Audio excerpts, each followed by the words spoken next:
আলম সাহেবের জন্য দোয়া তো করা লাগবে, সে একজন মহৎ মানুষ, দানবীর দানশীল, তার মতো মহৎ মানুষ খুব কমই হয়। যদি জেলায় বা এরকম মানুষ আমাদের জেলায় আর আমাদের পাটিকাবাড়ি এরকম মানুষ আরো দুই একটা জন্মানোর আল্লাহ তরফে জন্মানোর দরকার ছিল ইনশাআল্লাহ। খুব ভালো লোক, সে খুবই ভালো লোক, অত ভালো লোক আমি তার অন্তত এত বড় আল্লাহ কি আল্লাহ অশেষ রহমান বলা পশু পুষে গোশ কিনে খাই দিল বাজারে থেকে, আমি শুনি কি দেখি কি খুশি হলাম। আল্লাহ তাকে ভালো রাখুক, সুস্থ রাখুক, আমরা এই কামনাই করি। সুখী রাখুক, হায়াত দিয়ে বড় বড় ভালো আল্লাহ তাক করে। সাধারণ মানুষের উদ্দেশ্যে বলবো, একজন মানুষ তাকে মানবিক হওয়া উচিত। আপনি যদি একজন লোকের সঙ্গে ভালো ব্যবহার করেন, তাকে কি পয়সা দেওয়া লাগবে? আপনি একজনের সঙ্গে হাসি মিখু কথা বলেন, আপনার কি পকেটের কোনো পয়সা খরচ হবে? আপনি দুজন মানুষ মনে করেন বিভিন্ন ঝামেলা আছে, বা একটা রাস্তায় গেলেন একটা লোক দেহ পড়ে আছে বা খারাপ অবস্থার ভিতরে আছে, আপনি যদি তার কাছে যান, যাওয়ার পর মাথায় একটা হাত বোলান, তাকে যদি বলেন একটু সান্ত্বনার বাণী আপনি দেন। যুগে যুগে জগৎ সমাজ সংসার পরিবর্তন হয় এক শ্রেণী মানুষের কারণে, আর তাদের কারণেই সমাজ সংসারে আসে আমূল পরিবর্তন।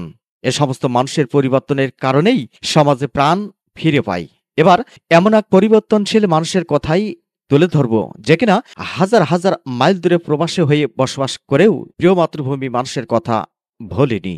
তাই মানুষের কথা চিন্তা করে কাজ করেছেন নীরবে। বলছিলাম পর্তুগাল প্রবাসী বিশিষ্ট সমাজসেবক ও দানবীর আলহাজ আব্দুল আলিমের কথা, যে কিনা সমাজ পরিবর্তনের ক্ষেত্রে যে কয়েকজন ব্যক্তি অনুপ্রেরণা জাগিয়েছেন, তাদের মধ্যে প্রবাসী আব্দুল আলিম একটি উজ্জ্বল নক্ষত্রের নাম। বিদেশে কর্মজীবনের সাফল্য অর্জন করলেও তিনি কখনো নিজের মাতৃভূমির প্রতি ভালোবাসা হারাননি। তার কর্মকাণ্ড আজ অসংখ্য মানুষের জন্য উদাহরণ হয়ে উঠেছে। আব্দুল আলিম প্রবাসে কাজের পাশাপাশি নিজের এলাকায় শিক্ষা, শাস্ত্র ও দরিদ্র বিবেচনের কাজ করে যাচ্ছেন। সম্প্রতি প্রবাস থেকে দেশে এসে তার প্রিয় মাতৃভূমি কুষ্টিয়া সদর পাটিকাবাড়িতে দিয়েছেন ধর্মীয় সভা। পাশাপাশি দুস্থ অসহায় মানুষের সকল শ্রেণী মানুষের জন্য ব্যবস্থা করেছেন একবেলা খাওয়ার। এর জন্য করেছেন বিশাল খাওয়ার প্যান্ডেল, যেখানে হাজার হাজার মানুষের জন্য খাওয়ার ব্যবস্থা করা হয়। শনিবার তার এলাকায় গেলে আরকে নিউজের ক্যামেরায় উঠে আসে এসব জনহিতৈষী কাজের সচিত্র। আচ্ছা, কার আমন্ত্রণে আসছেন এখানে? আমি ভালো মতো বুঝি না, খাচ্ছে সেই লোকটা একটু নাম বলো। জি, আলিম ভাইয়ের আমন্ত্রণে। আলিম ভাই? জি। আচ্ছা, তার জন্য কি বলবো এবার তা বলো। নিশ্চয় দোয়া করতে ইচ্ছা করে? জি, তার জন্য দোয়া করে আল্লাহ ভালো রাখুক, সবাইকে খাওয়াচ্ছে, সবাই দোয়া নিচ্ছে, ভালো থাকুক। বড় হাত বানা দিক, আল্লাহ তাক সুখী রাখুক, সুখী রাখুক, হায়াত দিয়ে বড় বড় ভালো আল্লাহ তাক করে। মানুষ সবাই মনের আশা পুরা করছে, যতটা মানুষের মাঠের মধ্যে খাতি দিয়েছে, ভালো রাখুক আল্লাহ, সবাইকে জয় করুক। আপনি কোথা থেকে আসছেন? আমি জগন্নাথপুর থেকে। হ্যাঁ, জগন্নাথপুর থেকে। আচ্ছা, এখানে যে আব্দুল আলমের যে খাওয়ার অনুষ্ঠান, এর জন্য কি বলবেন? তার জন্য তো সবাই তো দোয়া চায়, আশা করি তাকে সবাই খাওয়াচ্ছে, সবাই সম্মান করে। সে একটা বড় মনের মানুষ, সবাই তার জন্য দোয়া করবে। দাওয়াত খেতে এসেছে। আচ্ছা, এর জন্য দোয়া করবেন কাকে? আলিমকে। কেন? সে আমাদের উপকার করছে, সেই জন্য প্রাণ ভরে দোয়া করবেন। জি, আল্লাহ তাকে ভালো রাখুক, সুস্থ রাখুক, আমরা এই কামনাই করি। আমরা তো তা ভালোই পেয়েছি না, কোন একটি কোলেকের মানুষ করেছি তাকে, আলিমকে। হ্যাঁ, কোলেকের মানুষ করেছি আলিমকে। কাকে? ওই আলিম স্যার।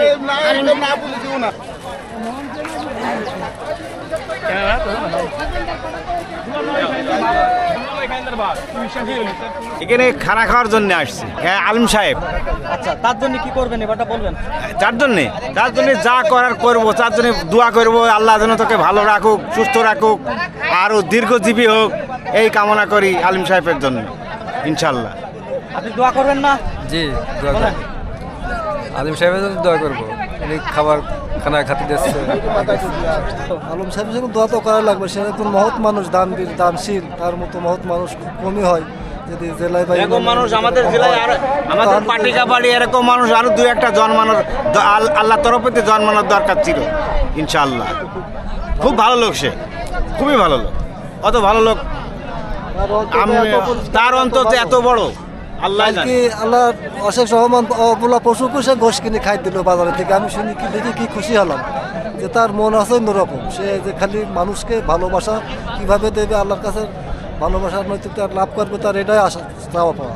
তাকে আল্লাহ খুবই ভালো রাখুক, আমরা দোয়া করি সে আরো ভালো হোক, হোক। মানুষকে ভালোবাসা তার প্রধান কাজ, মানুষকে ভালোবাসা তার প্রধান কাজ, মানুষকে ভালোবাসা তার প্রধান কাজ। আল্লাহর তরফ থেকে সে মানুষকে ভালোবাসে। আর সে যত দান করে, বহুত টাকাওয়ালা লোক আছে, তার উপরে দান করার লোক নাই এলাকায়। মনটাই একমাত্র বললাম না, দানশীল, সে দানশীল। এত বড় মনের মানুষ, এত বড় কলজি, এত বড় কলজি, এরকম মানুষ দেখা যায় না। সুদূর পর্তুগাল থাকেও পাটিকাবাড়ি চিন্তা করে সে, এত বড় মানুষ। সে পাটিকাবাড়ি নিয়ে ভাবে, পাটিকাবাড়ি নিয়ে সে ভাবে যে আল্লাহ আমার পাটিকাবাড়িকে তুমি সুস্থ রাখো।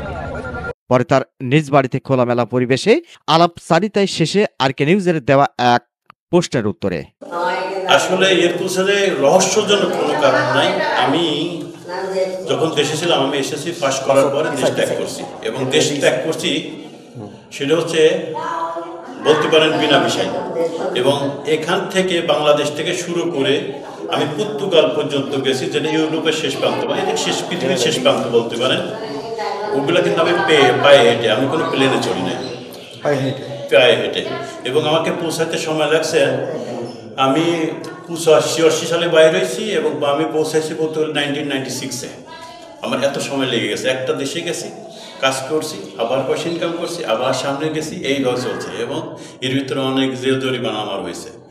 তো আমি যখন বহির্বিশ্বে গেলাম, যাওয়ার পরে আমি প্রথম থেকে একটু ধর্মভীরু টাইপের। আমি যে বড় বড় দাড়ি নাই বা এই ধরনের জুব্বা পরি না, এর অর্থ এই না যে আমি ধর্মের প্রতি আমার কোনো সহানুভূতি নাই বা ভালোবাসা নাই বা আন্তরিকতা নাই, এরকম না। আমি সিম্পল থাকতে চাই, কিন্তু ধর্মের প্রতি মানুষের প্রতি আমার প্রথম থেকে একটা সহানুভূতি ছিল। আমার গ্রামের লোক যখন আমি দেশে ছিলাম সবাই জানে, এবং আমি মারামারি, গন্ডগোল, ঝগড়া এগুলো টোটালি পছন্দ করি না। তো যখন গেলাম দেখলাম বিভিন্ন জায়গায় বিভিন্ন প্রোগ্রাম হয়, ইসলামিক প্রোগ্রামগুলো। তো এই প্রোগ্রামগুলোতে 86-এর কথা বলতেছি, এখন নিলে এটা ভুল হবে। তো যেখানে আমি গেছি, ধর্মীয় যে সমস্ত অনুষ্ঠানগুলো থাকতো আমি এখানে অ্যাটেন্ড করতাম। করলে দেখা যাচ্ছে বিশেষ করে আমাদের কুষ্টিয়ার যে লোকগুলো, সাংস্কৃতিক অঙ্গন, কুষ্টিয়াটা সাংস্কৃতিক রাজধানী বলতে পারেন, এই লোকগুলা ধর্মীয় অনুভূতিদের ভিতরে তেমন কাজ করতো না, গান বাজনা নিয়ে একটু মোটামুটি ব্যস্ত থাকতো। কিন্তু আমি তো অন্য টাইপের লোক, আমি চেয়েছিলাম যে কুষ্টিয়ার লোকগুলা একটু ধর্মপ্রিয় প্রাণ হয়ে উঠুক, কারণ সংস্কৃতিতে আমার কাজ হবে না, কারণ আমাকে একদিন মরতে হবে এবং আমার এর জবাবদিহিতা আছে। তো আমি তখনই দোয়া করতাম যে আল্লাহ তুমি কিছু পয়সা দিলে আমার অঞ্চলে একটা মসজিদ বা মাদ্রাসা করতাম, যেখান থেকে কিছু শিশু বাইরে আসতো এবং ইসলামের শিক্ষায় দেশটিকে আলোকিত করতো। তো দেখা যাইতেছে আমি যেখানে গেলাম, তাহলে কুষ্টিয়ার লোক একটা পাইলাম বা নর্থ বেঙ্গল লোক পাইলাম, দেখা গেল তারা ঠিক মতো আজান দিতে পারে না, একামত দিতে পারে না, ইমামতে দূরের কথা সুরাকে এত ঠিক মতো বলতে পারে না। তো আমার খুব কষ্ট হইতো। তো তখনই আমি ওই প্রোগ্রাম করি এসে আমি শুইতাম, আর রাত্রে আল্লাহর কাছে প্রার্থনা করতাম, আল্লাহ তোমাকে কিছু পয়সা দাও, যাতে করে আমি এই দেশের জন্য কিছু করতে পারি, গরিবের জন্য কিছু করতে পারি। আমি যখন দেশে ছিলাম দেখতাম অনেক লোক না খাই আছে, খুব অসহায়ের ভিতরে। আমি নিজে নিজে কান্নাকাটি করতাম। ইভেন আপনাকে ছোট্ট একটা কথা বলি, সেটা না বললে আপনি বুঝবেন না। আমাদের এখান থেকে সিনেমা হল ছিল আপনার এই যে আলমনাগাতে। তো তখন আমি ক্লাস 6-তে মানে সিনেমা দেখি। তো যখন সিনেমা দেখি তখন সাদা কালো ছিল। তো দেখলাম ওই সিনেমাগুলো খুব কঠিন হতো, মানে দেশের উপর ভিত্তি করে টেলিটার সিনেমাগুলো হতো। তো যেমন ভাত দে আবার তোরা মানুষ হওয়া, নুন নীল আকাশের নিচে সবার ওই করুণ ছবি, মানে মানুষের যে করুণ চিত্র, এটা কিন্তু তুলে ধরা হতো ওই সময়, যেহেতু বাংলাদেশের অবস্থা তখন খুবই খারাপ ছিল। তো সর্বোপরি আমার এই জিনিসগুলো দেখে এত কষ্ট লাগতো যেটা বলার অপেক্ষা রাখে। এবং 5 কিলোমিটার আমি হেঁটে যেতাম, আমার সঙ্গে কেউ থাকলে আমি এই ফিল্মগুলো দেখার পর কাঁদতে কাঁদতে বাসায় ফিরতাম। এবং আমার ভিতরে একটা অনুভূতি জাগতো, আল্লাহ আমার যদি পয়সা হইতো তাহলে আমি যদি মানুষগুলোকে কিছুটাও সাহায্য করতে পারতাম। মানে ওই জিনিসটা আমাকে সবসময় আফসোস করো, আমি ভিতরে মানে একটা আমাকে স্থির থাকতে দিত না। তো একসময় একটা চান্স পাইলাম, পায়ে হেঁটে গেল, আমি দেশের বাইরে যাব, কিছু পয়সা করে ইনকাম করবো, এবং আমার একটা প্রতিজ্ঞা ছিল যে আমি কিছুটা হলেও মানুষকে যত পুরাপুরি পারবো না, আমার দ্বারা সম্ভব না, আমি একটা মানুষ কি পারবো, খুব সম্ভব, তো পুরাপুরি না হলে আমি কিছুটা হলেও এদের মুখে হাসি ফোটাইব। এই প্রকল্প নিয়ে আমি সামনের দিকে অগ্রসর হচ্ছি। আমি যে বহুত বড় একজন মহামানব তা না, আমি যে খুব বড় একজন দাতা তা না, কিন্তু আমার ভিতরে একটা জিনিস কাজ করে, ইসলামী অনুভূতি, যেটা একজন মুসলমান আর একজন মুসলমানের প্রতি থাকা উচিত।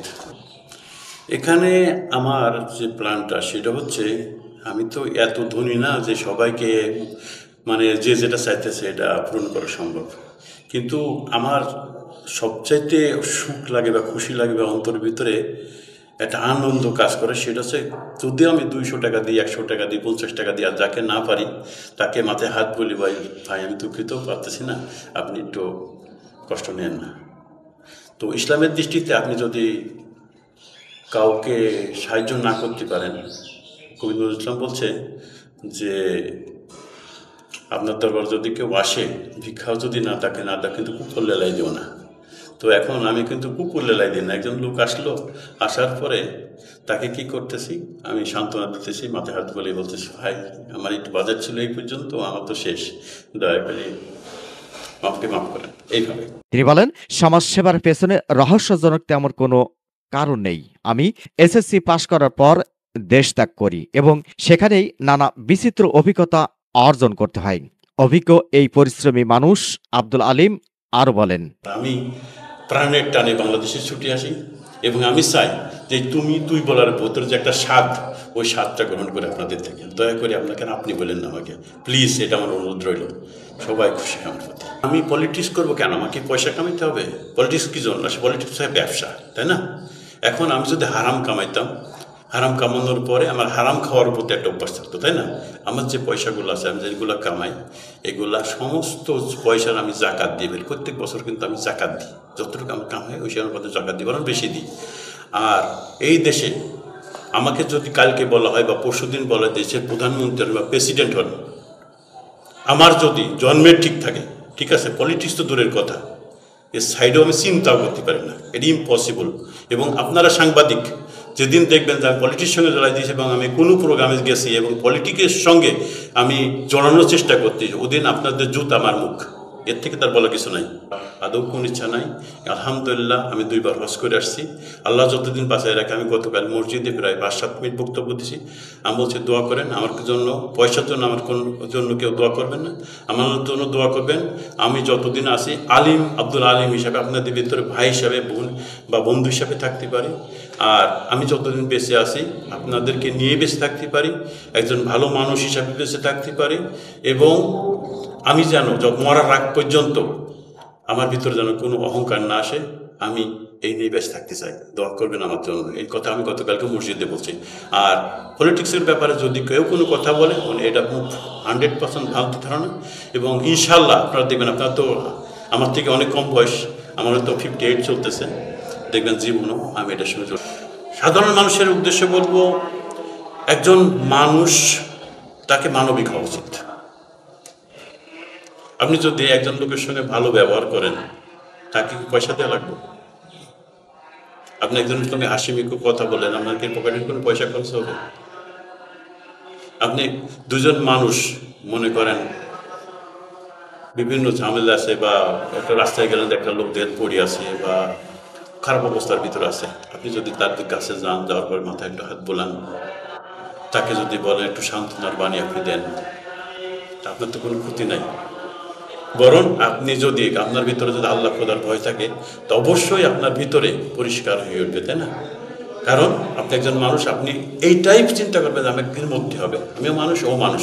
আল্লাহ হয়তো ওকে পয়সা দেয় না, আমাকে আমার প্রতি বিশেষ রহমত করছে। সুতরাং তাকে কি করার দরকার, তাকে হেল্প করার দরকার। যদি না পারেন তাকে সান্ত্বনা দেন।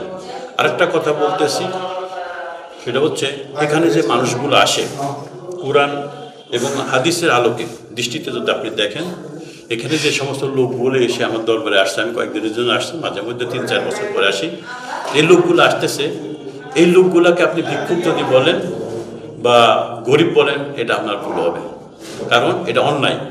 তারা যে আসছে, একজন ধনী লোকের প্রতি একজন গরিব লোকের 100% হক আছে। তারা আমার কাছে আসতেছে, আমার অনেক গর্ব লাগতেছে এবং ভালো লাগতেছে, যেহেতু একজন ধনী লোকের প্রতি যখন কোরআন এবং হাদিসে উল্লেখ করছে গরিব লোকের হক আছে, তারা তার প্রাপ্য যেটা ওইটা নেওয়ার জন্য আমার কাছে আসছে। আমি আপনাদের কাছে দেনাদার, অর্থাৎ তাদের থেকে আমি বাকি নিছি।